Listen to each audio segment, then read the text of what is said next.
Hey everyone, welcome back to the Castaway Consultants, where we teach future Survivor players how to play the game by criticizing current players. I am one of your hosts, Derek Kubicek, and we are back after the 2-hour premiere of season 43. This is minutes after the conclusion of the episode, and I am so excited to be here with my two fabulous co-hosts. We're back in the saddle, Ryan Stacy, Josh Wessler. Woohoo! It's season 43, everybody. Yeah, get pumped. I'm really jazzed. We just finished watching the premiere, episode 1 of season 43, which is called LIVIN in all caps. No G. Definitely not a butt tattoo. LIVIN. Yep, butt tattoos for everyone. We should all get Castaway Consultants tattooed on our butts, I think. Oh, there we go. Yeah, just get the logo. At 100,000 subs, I'll get a Castaway Consultants tattoo on my butt. Okay. You heard it here first. Everyone go to YouTube and subscribe to us, or go to Spotify. I'm not sure what Derek's exactly talking about. Maybe it's combined subscribers. Refer all of your friends just for this. So quick thoughts, season 43 premiere. What'd you guys think? 90-minute or 2-hour premiere. I think it is interesting. The one person that we didn't get to know is probably the person who went home. Yep. No spoilers yet. I promise. So we're still good there. But we got to know everybody else. We got to understand the kind of game that they want to play, and then maybe where their footing is. And then maybe a little bit of meta. We found out some twists that will not be returning this season, and then of course we get to talk about the twists that are back. Yep. Spoilers for that. I am excited about the changes that have been made. I am at least encouraged. And nothing else was deeply teased by Jeff. There's no monster in the game that's been hyped up right off the boat. So I'm excited, and I like the cast a lot. Yeah, I am very, very optimistic. I don't know about you guys, but it just felt good. Just sitting down, watching a new season of Survivor. For those of you who've been following along in our Rewind series during the off season, we're kind of making our way through the dark ages a little bit. So getting this nice, fresh, new Survivor was really good for me. I'm very optimistic. Like Derek said, there's a couple of twists that I personally did not like from the last two seasons that we will not be seeing anymore. But other than that, they're keeping some of the stuff that I did like. So I'm excited to see where this season goes. Seems like a good cast so far. Got a lot of backstory. Same thing with the seasons that we've been recapping recently, where we only had 45-minute premieres. Now we're into the 2 hours. So it's just a drastic change from what we've been used to. Yeah, we got to know pretty much everybody except the person who went home for the most part, which was really nice. I feel kind of the same way after the season 42 premiere, where I didn't feel like too many people really popped for me. But 42 ended up being a great season, so I'm sure that'll come. We just gotta set the groundwork, but not too many zany people, save maybe Cody. So yeah, it's some nice groundwork set up. I wish we had gotten more from the person who went home. I'm a little disappointed in that edit. I think that could have been handled better. There had to have been more to the story. So that is my one criticism of the episode, but I'm excited to see where we go from here. So let's before we jump into any spoilers, let's talk about the two things that aren't returning that we know of this year. Jeff Probst confirmed in an interview recently, we are not getting Do or Die again, which you two were lower on than I was. I didn't hate it. I didn't like it. I'm glad it's gone, but I didn't hate it. Because the Castaways knew what it was. Like they were told what it was going in. The big one, the far bigger news in my opinion, is the hourglass is gone, which I'm so happy about. One of the worst twists in Survivor history. Absolutely. I mean, there are very few things over the course of the game of Survivor that have been kept sacred, and the hourglass twist actually robbed people who earned an immunity of that immunity and gave a choice, inverted sky commas, to someone who got outed by pure random chance. Yeah. And afforded them so much power. That hourglass was ubiquitously hated, at least here on this podcast. Yeah. And I didn't see one good thing about it online. Glad it's gone. Do or Die was one that I don't know why Ryan, of all people, doesn't have a problem with that one. To me, it's like, you have to get voted out or medically evacuated. You can't just get do or died out of the game. That's so it was honest. It was honest. That's why it was honest enough, but having there be a penalty for competing in individual immunity and just happening to take last place is garbage. So I hated do or die. I was easily the most vocal opponent of it. I respect people who are okay with it, who didn't think that it was overpowered. At least they knew in advance. Yeah. So there's logic there. I just thought it was blasphemous, and I'm glad to see that one gone. Yeah, I'm good to see both of these gone. I don't need them. I don't know if that necessarily means that they're forever gone or if they just said they're gone for now. But I'm okay with them just being gone completely. And one of the things I am excited about, though, is that we're still going to be getting the win and in merge, which I think we all kind of talked about on either 41 or 42, whatever it was, where we're like, that was enough. That was a perfect adjustment. That's exciting, fresh, new, good twist. Everyone knows about it going in. Don't overdo it with the hourglass. And now I think they're pulling it back a little bit to exactly where it should be. So I'm excited to see how that plays out now. Me too. And then the last one that we haven't mentioned yet, Survivor is apparently at least semi-permanently fostering the 26 days rather than the 39 days. Jeff has come out in an interview and said that is going to be permanent.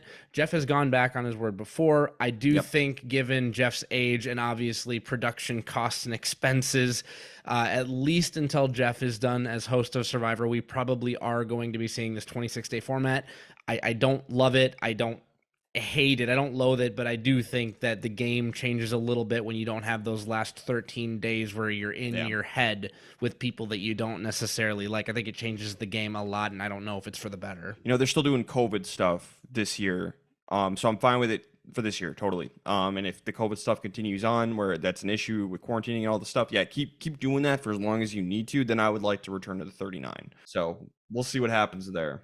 And the other thing is the shot in the dark is still going to be in the game, which I'm fine with. Yeah, it's interesting. I don't love it, but it's so underpowered almost. It's so unlikely. We've seen it in 2 seasons now, where one season they didn't even use it, and then the other season basically everybody used it and nothing happened. They used it once the first season.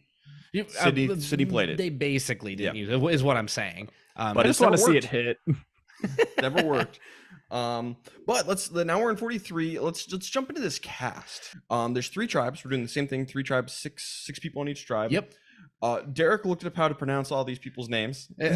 Sans 2, which I could not find anywhere, but I will do my very best, and I apologize in advance. But first, we have the Baka tribe, made up of Mariah Young, a teacher from Philadelphia, Ellie Scott, a clinical psychologist from Salt Lake City, Utah, Janine Zhang, a UX user experience designer from San Francisco, Mike Gabler, a heart valve specialist from Meridian, Idaho, and Owen Knight, a college admissions director from New Orleans, Louisiana, and Sami Liadi, a pet cremator / business entrepreneurship guy from Las Vegas, Nevada.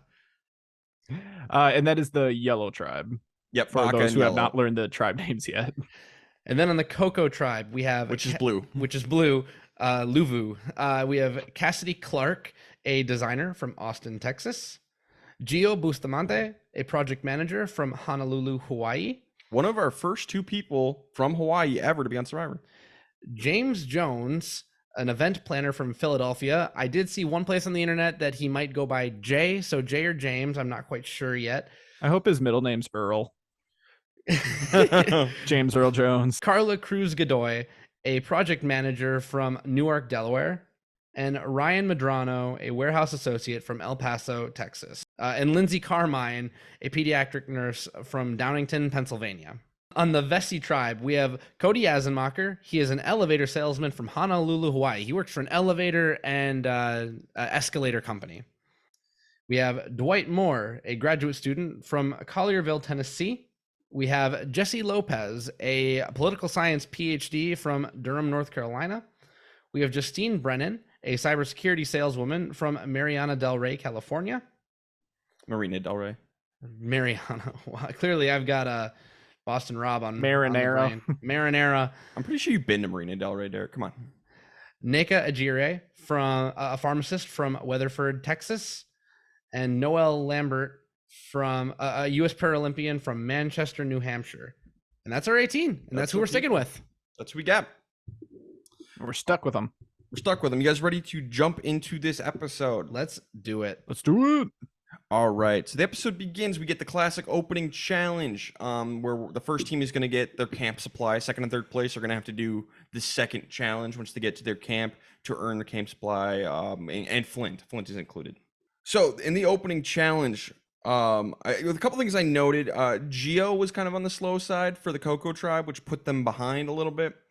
They did manage to catch back up, but in the end, the Vessi tribe is going to win because Cody figured out the trick he had to get a key off a pole, with using a bamboo pole to slide it up, and everyone else is just kind of like trying to push it or pull it up. And Cody had the idea to tell Dwight, hey, put the key in the hole and then you can just move it way easier. So, props to Cody for figuring out the cheat code for this challenge. The other thing that I noted is that Noelle Lambert, the amputee from the season, she did the water leg of the challenge, and they had their boat back first and clipped in. So I think that was really good of her to show, like, yeah, I can do everything that you can do and more. So I thought that was really important to show early, especially in a leg where there's not meant to be a pun here, but of course there are plenty. She seems to be pretty good humored about it. So she literally said, losing my leg is the best thing that ever happened to me. So Noelle, big fan of the podcast. Just know we stand doing the swimming portion of this challenge. And it really doesn't matter, but I think it was Flint, not a key, Ryan. Oh yeah, was it Flint at there? Did I say key? Yeah. Keys, Flint, whatever, Sorrow challenge. Like it doesn't matter. That means the Baka and the Coco tribes, they're going to get back to their beaches, and they're going to have to do the return of Savvy or Sweat. They changed it a little bit.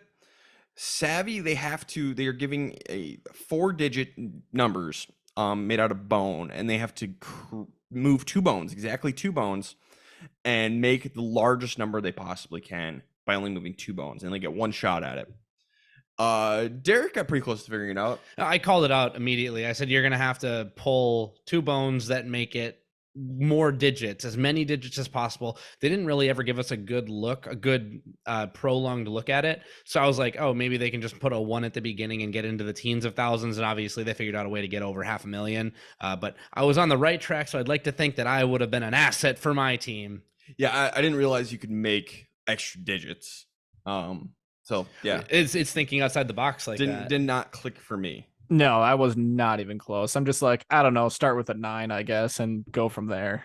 I at least called my shot with Ryan in the room. Yes, confirmed. Unfortunately, Derek was smart about something.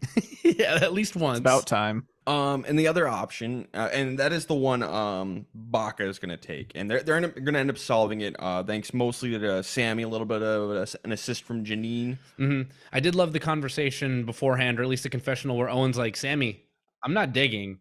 I need to be around the tribe. We need to make connections. It's all or nothing. I'm not getting separated. So yeah. I like that spot from Owen. And we saw this last season. We talked about how you should do the one that is the whole tribe together, win and lose together. Yes. Sammy did want to dig, and Owen's like, no, please no. And it worked out. On the flip side, the Baka tribe is going to do Sweat, and this time it's digging up. They have a big area roped off, and you have to dig up your supplies buried in the sand. Ryan and Gio are going to volunteer to do this. Don't love that. My guy Ryan. I'm just going to get this on the table right now. Ryan's my winner pick. If Ryan is on the season and does not get voted out first, he is my winner pick. That's how out it of goes. Obligation. Out of there's a brotherhood of Ryans, a secret brotherhood of Ryans. There's a Facebook group. No, we're more secret than that. Yeah, this isn't like the Josh War. There's a Discord. Yeah. The Josh War. The giant fight of Joshes. Was that 2015? My goodness. That was I don't know. That was only like 2 or 3 years ago. 2 years ago. Well, the Joshes all fight amongst themselves. The Ryans are a brotherhood. So Ryan is my winner pick. I don't think he was the best player of the episode, and if he wasn't on the season, or if his name wasn't Ryan, I would have picked somebody else. But Ryan is my winner pick. I'm locking that in right now. You are. And I can use it as a cop out. You are maliciously coupled to your brother in arms. Yep. I am gonna ask at the end of the episode, if his name wasn't Ryan, who would your winner pick have? Yeah. No, I have that person ready. I know who it would have been. But Ryan is my pick. Ride or die. Ryan or die. Normally die. That said, Ryan, come on, bud. Not a great start. Show out. He and Gio are going to do the Sweat challenge.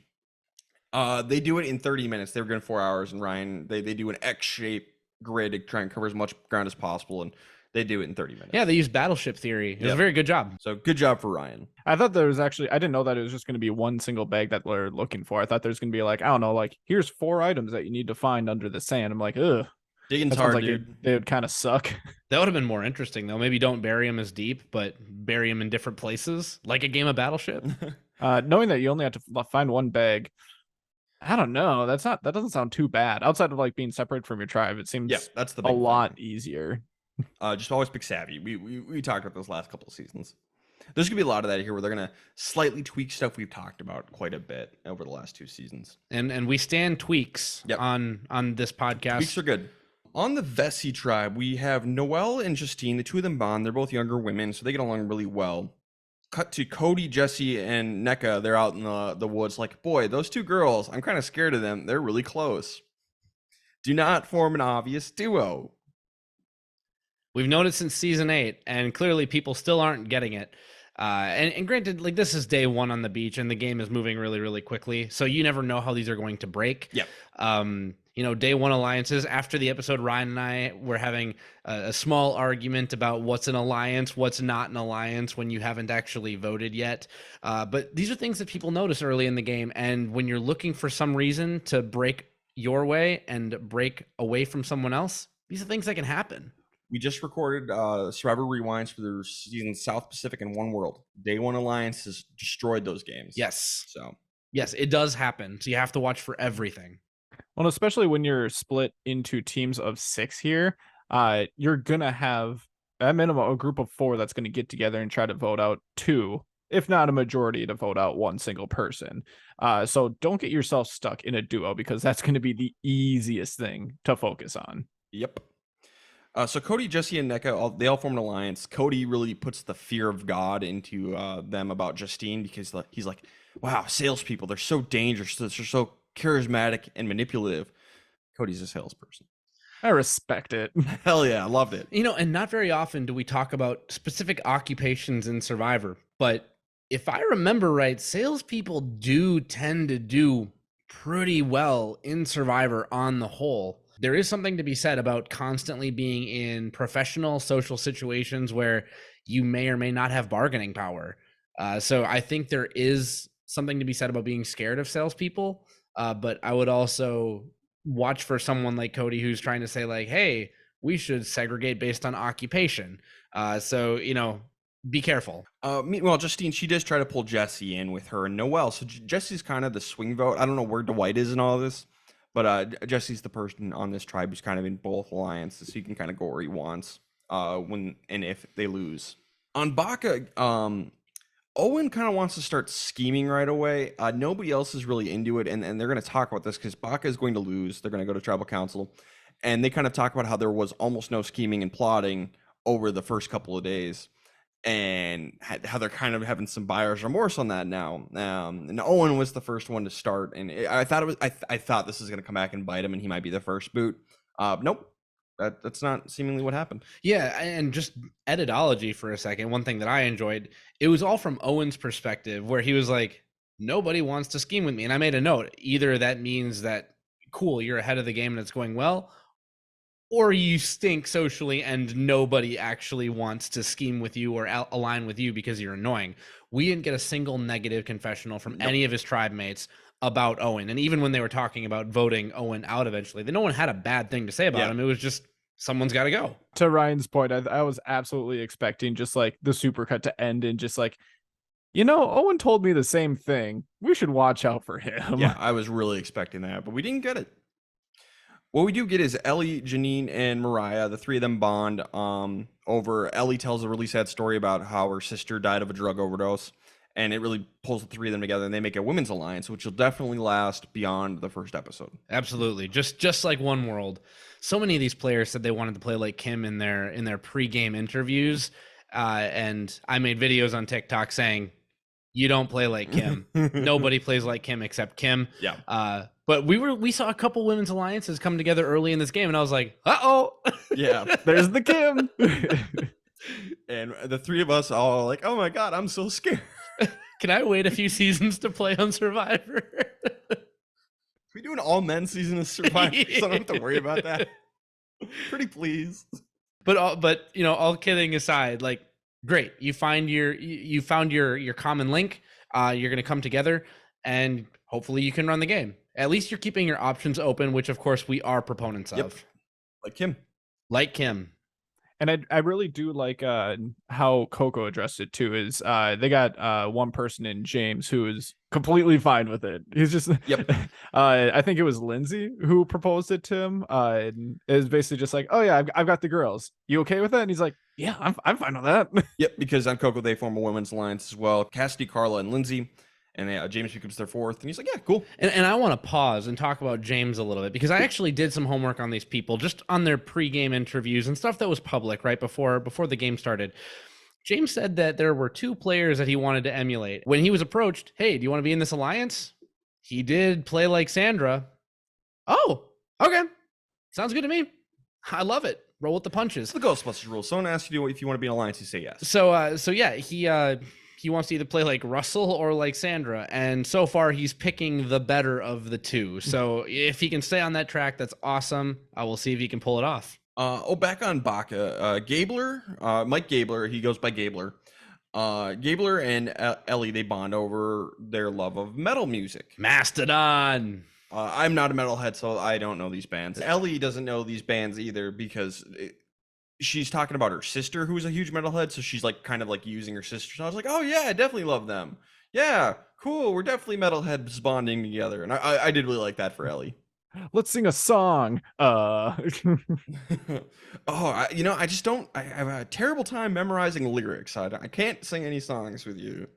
Opeth would have been a better example. I am sorry. No idea what you're talking about. Metal. You could be just making up words right now. Yep. Me and Ryan have no idea. Gabler looks like a Dream Theater kind of guy. Don't know what that is. So back over on Coco, Gio and Carla, they bond because both of them are gay, and both of them are Latino, and they have had either struggles with their own family or their in-laws not being accepting. So the 2 of them decide to make an alliance because they have so many similarities, and they pull in my boy Ryan. Woo! So we got a potential alliance war coming, but Carla is the one who's in both on this tribe. Right. So we're seeing a couple ways forward for Carla, which is good for her. Yep. She's keeping her options open. There's a really quick moment over on Bessie. Justine is trying to make a fire. And then their shelter collapses just as she makes fire. And she didn't even realize she made fire because the shelter collapsed around them. The fire's like licking her kneecaps, and it's like, look down. The danger is from below. Cool, we built we lost our shelter, we got fire, and then the fire goes out. I actually really loved that moment. It was just like, oh my god, there it is. How does that happen? You couldn't write that. If you wrote that in like a movie, people would be like, that's unrealistic. Maybe it was like when you know how you blow on the fire to make it just give it a little bit of oxygen. Maybe the shelter falling was the oxygen needing it to spark. Hell yeah, like a giant bellow. Yes. Guys, we get the return of Mystery Adventure Island. Woohoo! Now, Survivor writer Mike Bloom gave it a different name because it's not hiking up a mountain this time. This time they are walking over to like an island, a separate small island. And instead of turning ship wheels, they're picking out of bags, or maybe you'd call them sacks. So Mike Bloom nicknamed the island Sack Rock. Sack Rock. We are still going to call it Mystery Adventure Island. I do like Sack Rock though. So how they're going to decide this is on the Coco and the Baca tribe. They're both going to end up doing it by chance, basically. Which we are stands for on this podcast. What everyone should do. It's going to be Carla for Coco, Gabler for Baca. On the Vessi tribe, Dwight is like, I kind of want to go, but I don't know if I should. And some of the other people are going to show up like, yeah, you should totally volunteer to go. So this will totally work out for you. What could possibly go wrong? So, we don't love this. It's bad for Dwight. It's great for everybody else. But the fact that everyone is kind of encouraging it makes it seem like it's less damaging in season 43 than maybe in, I don't know, a season in the 30s, especially if you're willing to come back and tell people everything, which we'll get into in a few minutes. Yep. So the game is, you could choose to, you have 2 cards, one that says you will risk your vote, one that says you will not risk your vote. And for everyone that risks their vote, let's say it's 3 people, one of those 3 people will get an advantage in the game. The other 2 will lose their votes. If it's 2 people, one of those people will get an advantage, the other one will lose their vote. If it's just one person who agrees to do it, they get an advantage in the game. Cool, easy. You don't risk your vote. It's episode 1. And I have a strategy for this one, because this is a little bit different from the ship wheel. It's kind of public. You're in front of these people. I would say I'm risking my vote. And if they back down, cool, free advantage. And if I even am met with the slightest bit of resistance, like, yeah, I'm going to risk my vote too. I'm not risking my vote. Which is kind of what Gabler did. Kind of what he did, but he did end up risking his vote. So, but I would be like, I'm risking my vote. If you guys even are questioning it, I am 100% risking it. And then I would fold. My vote is too important on a tribe of 6. Yep. I think this is different if it's 2 tribes of 9, but it's not. So I would stand up, and if I'm met with any resistance, I'd back off. So that's how I would play this. Front completely and then fold immediately. Yes. Yeah. Love it. I don't know. As an extremely risk averse person, I would probably just not say anything, because at the same time, I'm not sure if I entirely like Derek's strategy there, just because this is your first impression on other people. That's so if you come off super aggressive, or like you're playing a certain game where you're saying I'm 100% doing it, and then you don't actually do it, they're like, okay, watch out for this guy, because they're gonna go back to their own camps and they're gonna tell everyone what it was like meeting you, and what vibe they got from you. And if they put out a bad word about you, good luck at the merge. One thing I'll slightly amend, because you got a good point. And I honestly hadn't thought about the social repercussions back on the other camps, but it's not exactly a super first impression, because they have to go on a trek first. So there's going to be talk, there's going to be conversation, they're going to get to know you a little bit. That being said, the memory is going to be collapsed in as a whole. And of course, the juicy stuff is what happens at the sack draw. So sack draw. Don't like that. How about the pouch pick? We're just gonna keep it Mystery Adventure Islands stuff. What's gonna end up happening? Gabler and Dwight decide they're gonna risk their votes. Carla does not. They're not gonna find out until they go back to camp. So this is a slight change, because last time they found out at Tribal Council. This time they find out on the beach, which I do like. I like it. You need to have your information going into Tribal, and it's still punitive. It's just you can plan around it a little better. I like it. So when Dwight gets back, he is going to tell the truth about what happened. Cody does not believe it, but he is going to get to open his advantage. There's a note saying, hey, you risked your vote and lost. You have no vote at the next tribal council you go to. And he gets to show everyone, hey, here's the message I got. So I would imagine that's got to like calm everyone's nerves a little bit. It still makes Dwight a target, really easy vote. In hindsight, because he does have the paperwork to show that he doesn't have an advantage and that he lost his vote, this might just be character development for Cody.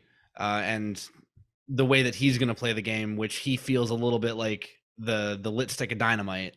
I don't like that they get a note that they can use as evidence. It's kind of boring.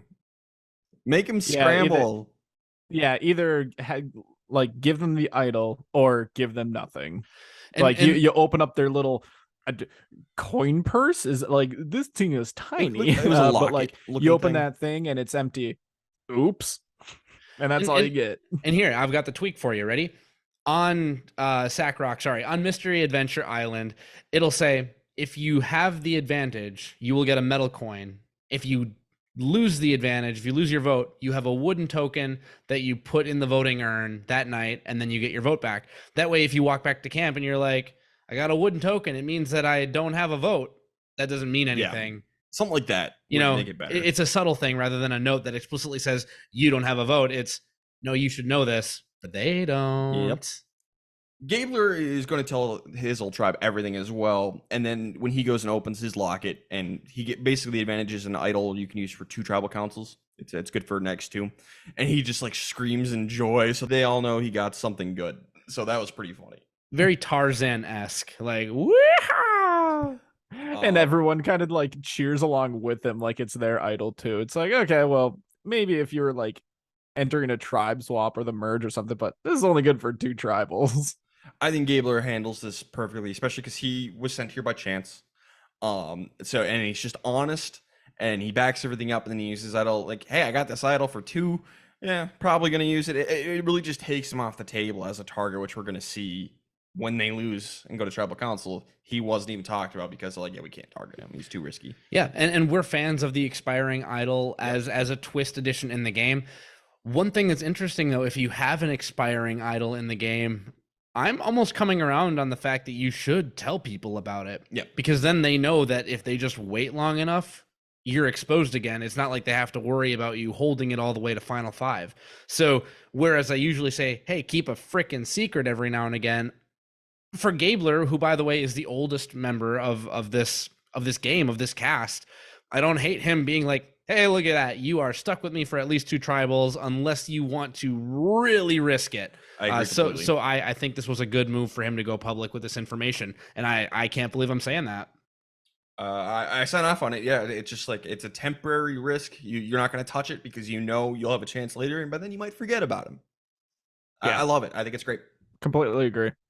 Immunity challenge. We're doing the thing where third place is going to go to tribal council, obviously, and they're going to lose their flint, which I don't like. We do not like punitive challenges here. Yep. Losing somebody is bad enough. It ended up not being an issue in 42. It was a bit of an issue in 41 because Luvu basically ran train back then. Yep, and Ua got destroyed. Yep. Now, Jonathan was kind of a great equalizer last season.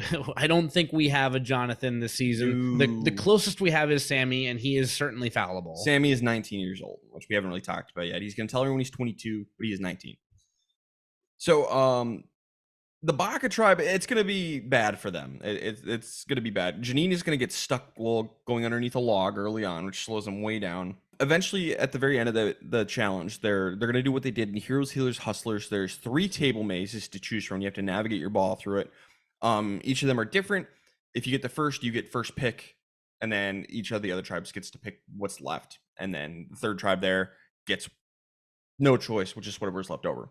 The 3 options are kind of like a difficult dexterity maze, one that is just a straight shot. There's just like a little holes in the side of the wall, but you literally one line to send the ball down. And the third one is a full-on table maze. In Heroes, Healers, Hustlers, the Heroes tribe picked the giant table maze because like, oh, it'll be easy, no big deal. And they lost because it's the slowest one. Luckily for the Coco tribe, they had a huge lead going into that, so they still managed to get first place. But if you are ever in this situation, you pick the straight and narrow one, because if you do drop off, it is not much time to reset. You just got to get the learning curve, which is true for all of them, but it is also the quickest one to get through. So as soon as you get it, you're done. And we're going to see that as soon as the Vessi tribe figured it out, they were done. Yes. It was over. And the only reason they didn't get first place is because they took longer to get to that point in that challenge. And one thing that we don't remember, and we could go check the tape, but again, we record this night of, we're not sure if in Heroes, Healers, Hustlers, it was like a hero challenge where there's one person on the maze, or if there was 2, because having it be 2 made the basically riding on the end of a 2x4, it made that one more complicated for the Vessi tribe. It made the obstacle maze for Baka that much more difficult because you can't use your own dexterity to figure out when and how to balance it. And maybe the table maze was good if 2 people had to be doing it. That could be the case. So I don't remember. I will have to check the tape on that. But for the most part, I think I sign off on Ryan's method either way, because the cost to fail on that straight board one is so low. You can reset that. You could do that 100 times before they even get one time through the table maze. And I think that's enough. I would say I would put the maze above the obstacle one. Sure. Just because I did like the fact that the ball comes out of the maze so slowly. It seemed like it gave you a lot more control than either of the other 2 options. So I think that was a huge benefit, especially when you were working with 2 people there. Coco's going to end up winning the challenge, followed by Vessi. On the Baka tribe, I noted Sammy and Gabler were the ones who were doing it, and they were kind of like bickering with each other at the end. It seems like they got over that really quickly. It seems like they got over it. I do think Sammy's age was showing a little bit there. You know, honestly, a 19-year-old and a 22-year-old very likely to act similarly. So I don't think he blew his cover by any means. But I do want to take a second and note that Owen is a college admissions employee. He knows the difference between a 19-year-old and a 22-year-old. I know.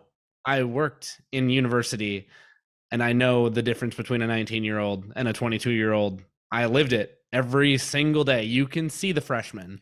So Baka's going to tribal council, and they get back to camp, and Gabler's like, hey, everyone, I'm not going to play the idol I found tonight because this is partially my fault that we lost, so I'm not going to take the easy way out. I'm going to play the shot in the dark. So that way, if you guys do decide to vote for me, I'll just, have the shot in the dark. What? I know the people I know the people at home won't understand this. Yeah, that's fair. We don't. You are That's correct, sir. Terrible move. First of all, I mean, on top of the idiotic thing that you said, public forum? Bad. Everything about this just screams dumb.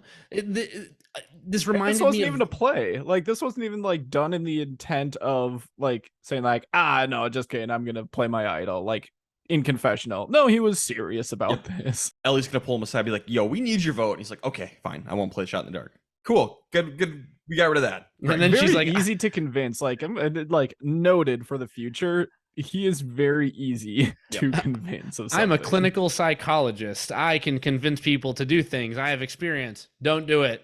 Okay. That was easy. They talk along with Owen, and their plan is to take out Mariah for being the weakest. I don't know where we got that from. She was fine in the challenge. If anybody, I would say if Janine, if you're going to go that route, because she got stuck under the log for so long.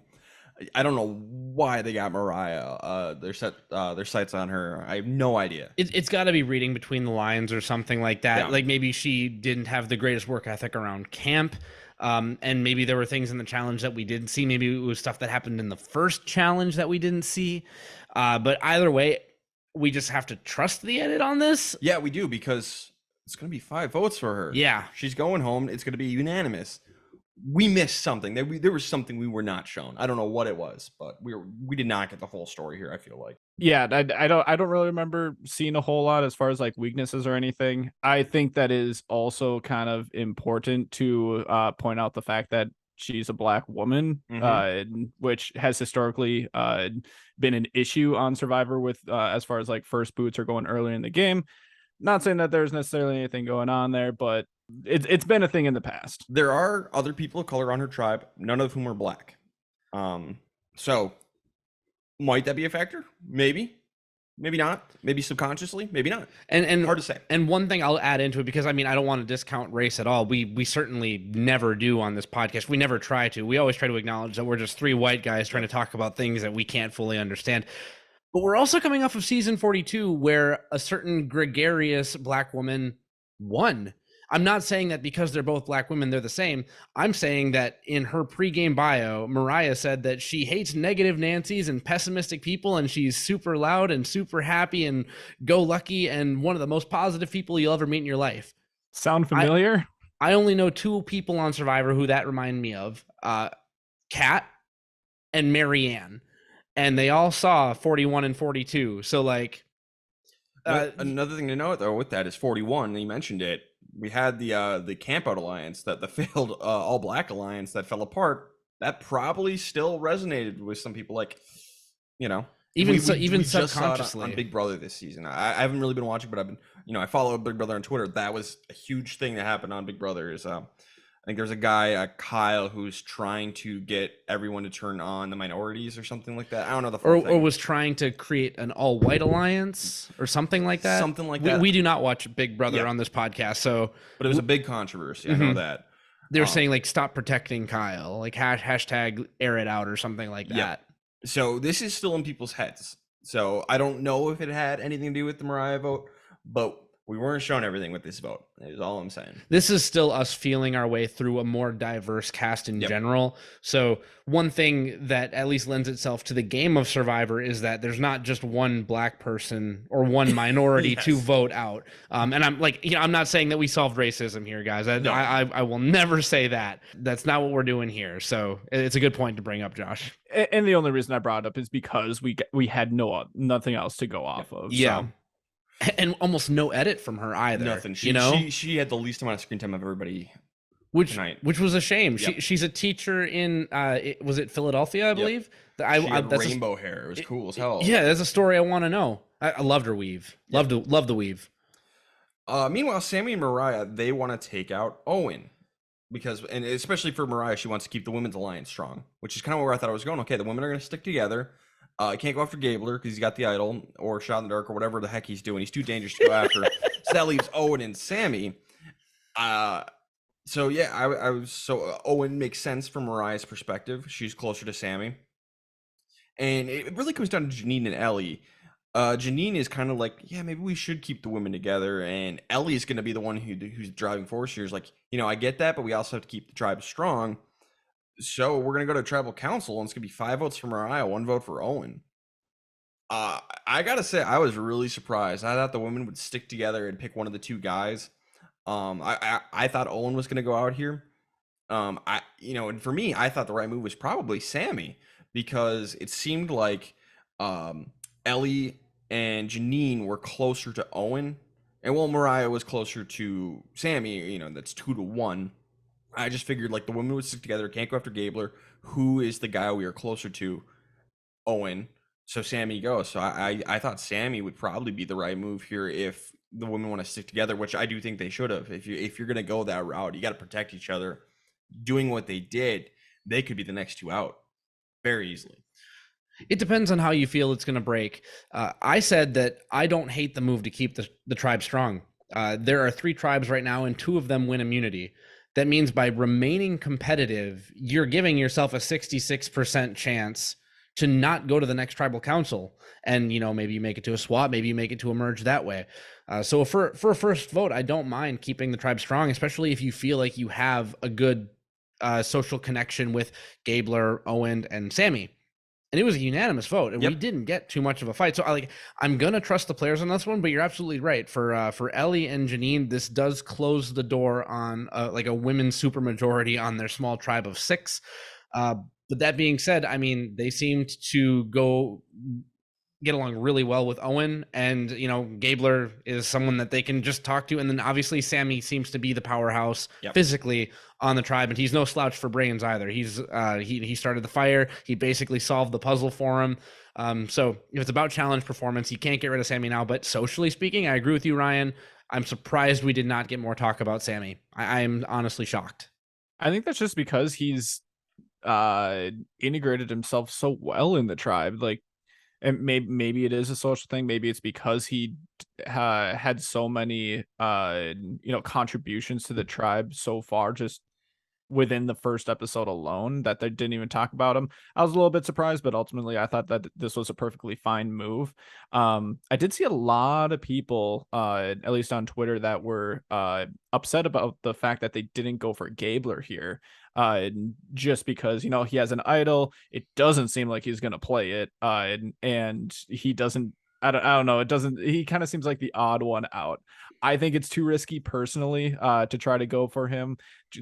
It's a short idol. It's only going to last for 2 tribals. So why risk it? But I understand where some people might be coming from, where he would be a pretty easy out if he's not expecting it. That sounds like Twitter being Twitter, in my opinion. Too much of a wild card. And they also said that Gabler is the hardest worker around camp. Like, yeah, maybe Sammy's able to work smarter in some ways, but if Gabler's working harder, that doesn't go unnoticed when you're looking for a reason to cut up someone that you like. There was no clear person on the bottom here, and it was all good times and well wishes while Mariah was on her way out the door. So clearly there was no easy unanimous vote, and yet somehow it wound up being unanimous. So every week we like to ask on Twitter whether or not the right person went home. I think no. Derek, what did you think? I say yes. Josh? I said yes. Like it was a fine vote, which is very common for me to say for the first one. Yeah, it's just boring. Like, yeah, sure. What did Twitter think? Twitter is on Ryan's side here. We had 73 votes and 73% to no that this was not the right choice. I'm a genius. Best consultant. # Ryan is best consultant. Ryan agrees with Ryan. Ryan agreeing with Twitter does not give you any accolades. It gives me all of them. Twitter doesn't understand Survivor like we do, hopefully. So Mariah's gone. Let's get into best and worst player of the episode. Derek, who is your best player of the episode? So this is me trusting in the players a little bit. I wanted to stick on the tribe that actually did a vote because now we have lines drawn in the sand. I said Ellie. I feel like she kept her options open early and ended up being able to make the decision, and she got what she wanted. And I'm going to trust that she knows what's best for her right now. That being said, if you want to put someone out there like Lindsay, on the Coco Tribe for making an all women's alliance, and then bringing in James as a strong fourth, and then obviously winning immunity and not being in danger at all. I've got no issues with that. Lindsay is an honorable mention of mine, but I did have Ellie because she's on the right side of the line that got drawn in the sand. Josh? Like Derek, I'm sticking to Baca here. Except I'm gonna go with Sammy. He was the one to figure out the savvy challenge. He's the one who got fire going for the tribe. Okay, but he with Flint though. No one else on his tribe did. They were struggling. Easy. People were trying and they didn't get it. I don't care. He still got it. Tiebreaker, point Josh. People were congratulating him for getting fire. They were. That is good enough for me. It's all about the social side of it. So he got fire going for his tribe. And he got a little bit frustrated, yes, with Mike at the challenge at the very end, but it didn't really seem like it was a big issue. He did a good job at hiding his age in every other aspect other than just like that small bit right there. And somehow his name did not come up at all for the vote. So I'm going to give it to Sammy. I'm going to give it to Carla. The Baca tribe is too much of a question mark for me. I don't have it figured out. But on the Coco tribe, Carla was the one who got in both alliances. She's in with the women and James, and then she's in with Ryan and Gio. She has the most options. We had a couple of people like that tonight, but she also was sent to Mystery Adventure Island. She did not volunteer. It was pure chance, which is how we like to see it. If you're going to go, that's the way to go. And then she did not risk her vote. She played it the best of everyone on Mystery Adventure Island. So Carla is my best player of the episode. And my tiebreaker between Lindsay and Carla on the Coco tribe was the fact that she ended up going. So it was not her fault. She didn't choose to do it, but you still end up with a bit of a target on your back. If it's 100% random, if it's 100% chance, I do not hold that against. I'm not holding it against her. You just did in the tiebreaker. It's saying like part of the game is luck. We talk about that all the time. We used to have. How do you adapt to luck? Yeah, how do you adapt to it? Carla did better by not risking your vote, but she still has a bigger target on her back. Yeah, it's not her fault. I understand that. Your logic is flawed. My logic is not flawed. I think that Lindsay is in a better position after episode 1. Disagree. Fair enough. Disagree. We'll have to see. And I would like to say Carla was also my number 2 person. I didn't have a tiebreaker like Derek. I just had Sammy above her.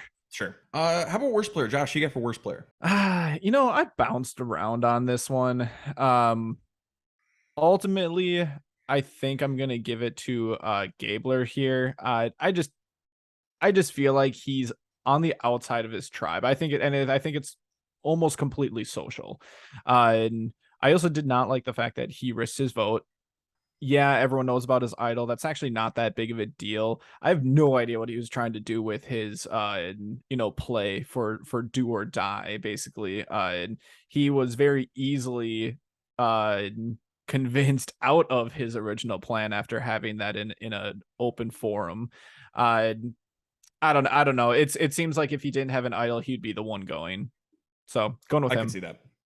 I went with Dwight for a lot of the same reasons. He risked his vote, and pure luck that he didn't get it. So I'm not going to hold it, but I'm going to hold that against them equally. It worked out for Gabler, but they both played that wrong.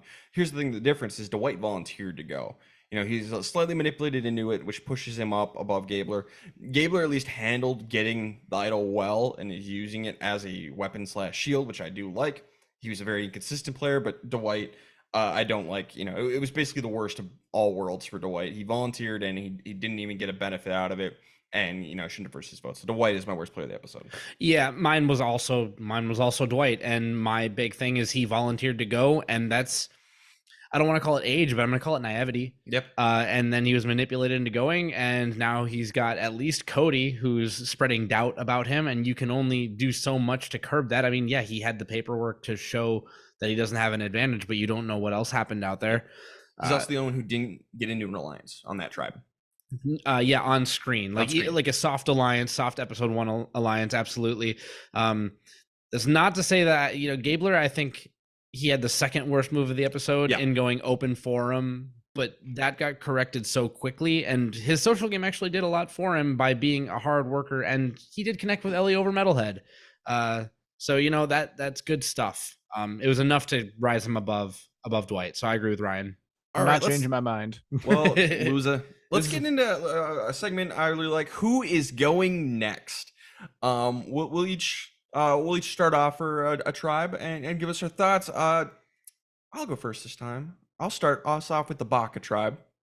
The person who's going next on Baka, this is actually kind of tough. I really don't know. I don't think it'll be Gabler. He's got that idol to play. Will the guys get together to take out one of the women? I'm leaning towards that. I think Janine is going to go next because I think Gabler will want to save Ellie because of the metalhead connection. So I think Janine is next to go on Baka. She is the person I wrote down as well. And I actually said Sammy. I thought that Sammy, he wants to get Owen out. We heard him say that he thinks that he's a threat. And if it's going to be pitted mano-a-mano, I think Owen wins that fight. Okay. So I have Sammy. All right, Derek, take us over to the Coco tribe. Who is going next on Coco? Yeah, I actually ended up with Ryan on the Coco tribe because he's not a woman. So, no connection there to the soft all women's alliance. He's not James, who was brought in as a fourth. And at least Gio made a stronger interpersonal connection with Carla in the episode, which leaves Ryan a little bit on the outs. I don't think that there's anything that he's doing particularly wrong. We just saw in the edit some other bonds develop and cement themselves a little bit better. So I have Ryan. I do too, actually. Sadly, I think Ryan is in trouble. I think it's either him or Gio. I put down Gio. I don't really know why. Ryan is stronger than Gio. Yeah, for strength, True. Gio definitely could be a target. Yeah. All right, Josh, Bessie tribe. Who do you got? Who's going out next? Yeah, I think this is a decent mystery just because there's a lot of options. We got a little bit in the, next time on Survivor about them potentially looking at Cody as an option. I don't know. I don't really like to think in terms of what we see next week on Survivor. And by the way, Dwight, Mr. No Vote himself, was the guy pitching that idea. So bold move. He has no pull. We very rarely see the person with no vote be the one to get voted out. So I don't think Dwight would be going home here, even though he might be an easy one to go for. I don't think it's going to be him. I went with Justine, just because there was a little bit of traction behind her name from the whole salesperson angle. I think Cody's going to try to push that a little bit. I don't know. She doesn't seem like a necessarily weak person, but I think that she might end up being like an easy, just like, oh yeah, sure, whatever, like easy, like someone else is suggesting it, so let's go with Justine. I had Noelle just because people with one leg don't usually do too well in Survivor. They get targeted because they don't have a leg. So Noelle, I think, is going. I had Justine because we got the storyline that Josh already touched on with the salesperson, and it breaks up the duo. It breaks up the girl clique. So totally. I had Justine. It's one of those two, I think. All right. This is probably my favorite segment we do. Who cannot win the game? We're going to take, I think very frequently in season 42, we said Marianne couldn't win the game. I think I said it in week 2, and I think that may have been the only time, but I'd have to go back and check my notes. I definitely said it a lot. And then off camera, I probably mentioned it like, can she do it? Probably not, and proved us all wrong. So I love this segment. This is a great segment. It's time for our complete overreactions to one episode of Survivor. We're gonna write off one person completely out of 17 just for the lulz. I'll go first. It's Gabler. Gabler cannot win this game. He is playing with big moves, and yet he is also trying to play the honor card at the same time. That is a horrifically bad combination. He has no shot of winning. Yeah, I also had Gabler here. Same thing that Ryan said. He also socially, he just doesn't seem to have it. There's a it factor when it comes to a social game, and Gabler doesn't have it seems. There was one confessional that really stood out to me. I don't remember who it was. It was one of the girls. It was the conversation about the metalhead. Was it Ellie? Ellie. Yeah. It was her confessional afterwards. I was basically saying, I don't know, he could be someone that I keep around, and it just seemed like the most fake confessional ever. It seemed like they production forced her to say that to put a little mystery in there. It didn't seem true at all. I don't think Gabler has a chance. I have Cody. I think that he is an absolute wild card, definite firecracker. And I think that even though it's a game that might get you really far, I think it's a game that people don't want to vote for. he's somehow a more aggressive version of Fabio, and I don't think that aggressive Fabio wins Nicaragua. So I think that I have Cody as my cannot win. Not saying he can't go far. Not saying that he isn't an okay player or a good person. I'm just saying he can't win this game. Absolutely no chance. None of them. None of them. Right here. Lock it in right now and let us have it if we're wrong. But we're not, so it doesn't matter. Could we do the survivor pool? Okay, so basically the way that it works is you have the entire cast, minus Mariah, who was voted out. So you have everyone remaining, and you have one person that you choose who you think is not gonna go home. That doesn't mean it's the person who you think is the safest, but you can only pick each person once. Once you use them, you cannot pick them again. Hopefully they get voted out. That'd be really helpful. I think it's fun just because if you're wrong and the person that you pick is voted out, you're completely out of the game. We're doing Survivor style. Cool. I Survivor like that a lot style. Better. I'm a big fan of that. Yeah, sure. It's cutthroat. I'll go first. Who is not going next? Gabler. That's my pick. Gabler. He's in the game, but he's not going out. Mine is also Gabler. Now remember, you cannot, if you choose him now, you can't choose him again throughout the rest of the game. Oh darn. Oh no. My pick is also Gabler. Cool. I hope he goes out the next episode. We're all done. I guess we just reset at that point. We can, if you want, we can restart, or we can just all take the L. But if anyone listening, if you want to play along in our little survivor pool here, mark it down, message us, DM us, whatever you really want to do, who your survivor pool pick would be. All right. We'll see who survives this one. All right. Last thing we got to do is we got to make our winner picks. Derek, why don't you start us off? Who is your winner pick? All right. So we have been going through many, many rewinds, and we have seen many winners, many different good players who didn't quite make the climb to the top of the mountain. Things that haven't been podcasted, but seasons we've seen. I've seen people have wins stripped away from them that I think that they should have had. I'm going to go for the redemption arc for my favorite winner of all time, which is the Tina, which is the Holly, which is the Dawn, which is the Chrissy pick. I'm going with Lindsay. Give me Lindsay for queen of season 43. I love me some Ellie. Carla did fantastic. I do think the women on Coco are going to stay together, and I think that is going to be the linchpin that drives them to the end of the game. And I think Lindsay is so likable, and her experience as a nurse will garner her so much social equity that if she makes it to the end, she wins. Give me Lindsay. I'm all on team. I'm team Lindsay. Josh? So there were a couple of people I liked. I know that we're kind of down on Sammy, but I did like Sammy and Ellie from Baka. I didn't really like anyone from Vessi. Like I like them as just like cast members, but as far as like winners, like I just don't see one, at least right now. Plus a little tidbit, I noted this down just because it was super noticeable to me in the first like intro sequence. We had far fewer people with confessionals on Vessi than the other two tribes. Just small little tidbit, something to pay attention to. Might not mean anything, but let's see. But I'm gonna go with someone also from Coco, who's a woman, but not the same as Derek. I'm gonna go with Cassidy. Kind of the same thing. She has the alliance going there. I really liked one of her confessionals that she had towards the beginning. She just seemed like a really smart player. We really only got that like one confessional, maybe one more. I don't really remember. But she stood out to me. Wow. No, I'm with Josh. I liked Cassie a lot. She had only a brief moment in the episode. I thought she was good though. What's the wow from Derek? You know what? I have my opinions tainted by my preseason ranking videos. You can check those out on TikTok. I had Cassidy second from the bottom. See, that's why I do not look at any sort of cast bios, interviews, cast assessments from anyone. I don't look at any of that stuff. I go strictly off of what I'm shown. I used to, and you know what happened on my winter picks? Did terrible. Now, granted, I usually do terrible, but on any of the seasons I did my research ahead of time, I have never won. Hey, I'm gonna break the chain here, and I'm not saying that Cassidy. I'm not saying that she's a bad player. I'm just saying like when I look at the demographics and I look at how everything breaks out. She doesn't win very often.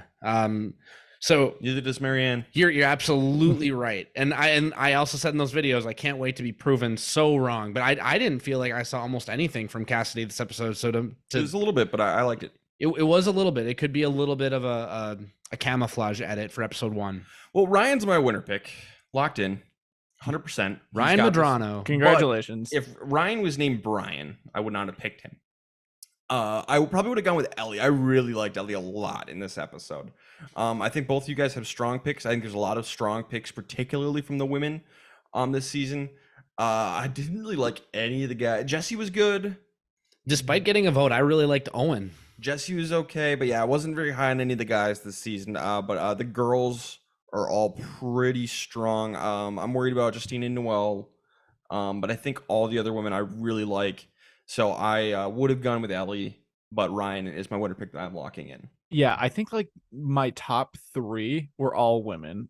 There just wasn't a strong grouping of guys, and the ones that were like at the top of like, oh, these guys could be like really good players. Like I had someone like Sammy or like Owen or like anyone like them. Like I feel like they're just gonna get picked off. I feel like they're going to be seen and they're just going to, get them out of the game. So that's why I definitely didn't go with any of those guys. What's funny is my top 3 are our winner picks, not counting Ryan. So, if we were throwing Ryan out for a second, Ellie, Lindsay, and Cassidy are my 3. Mine were Lindsay, Ellie, Carla, and then I had Owen coming in at 4th. I didn't really have Lindsay at the top of my radar at all. But I had Carla as my 3rd. All right, let's wrap this up so I can start editing you guys. You can follow us on Twitter at Castaway Pod. Follow us on TikTok.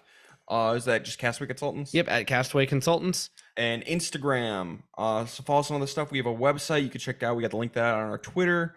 Yeah, Ryan likes to do little write-ups that we post on there. We also have a YouTube as well if you'd rather tune in and listen through that as well. Those will be edited and going up within a day or so of the episodes being released. We also like to do rank downs as a preview of the next episode. Those will be going out on, the classic Twitter and Instagram and stuff like that. So some good stuff coming out. Yeah, and you can check out my blog post that we posted on there. Basically, I just talk about who played well and who sucked in each episode. And it's a really just straightforward, bare bones. Like, here's who was good, here who was bad. It's not a long read, which is awesome. Yeah, and they're really fun to write up. I like getting around the fluff and just be like, here's what worked, here's didn't. That's how I like to write. And also, in case the listeners can't tell, Ryan is the kind of person where he needs to take all of his thoughts and, as a smattering, throw them down on a piece of paper, and then organize them, reread them, and be like, aha, there's my opinion. Yes. No, that's 100% true, because after we watched the episode tonight, that's exactly what I did. I wrote down literally everybody's name and like what they did in the episode, good and bad. I have a point system that I use, and then that's how I figure out who's my best and worst. Yeah, so that's 100% accurate. I can't think clearly until like all my thoughts are down on paper. Yes. Pretty much. That's just how I am. And then one final thing, this is me. I always seem to be the one to bring this up, but I'm also the one who looks at it. For some reason in the off season, we experienced our highest growth over a 3-month period that we've ever experienced on this show in terms of subscriber growth and download increases. So you guys out there are telling your friends, and their friends are telling their friends. So we're just a nice little community here. We're still not rap. We're not these other big reality podcasts. Our Sorry, we are not our hap. I read about it. I don't listen to it. Sure. Because I can't be spoiled on things if you pay attention to the Rewind series. But we've experienced this really high growth. So thank you guys. I'm excited to get back into these weekly episodes with you guys again. There will be a few times this season where we are not on schedule because I have father duties that need to be taken care of every so often on a Wednesday. The episodes will be late, but they will happen. Yep. But thank you guys. Keep telling your friends. And like we already mentioned, reach out on social media. We will interact with you. We love it. Absolutely. Anything else, guys? Nope, don't think so. All right. This has been the Castaway Consultants. Got nothing else for you. Good night.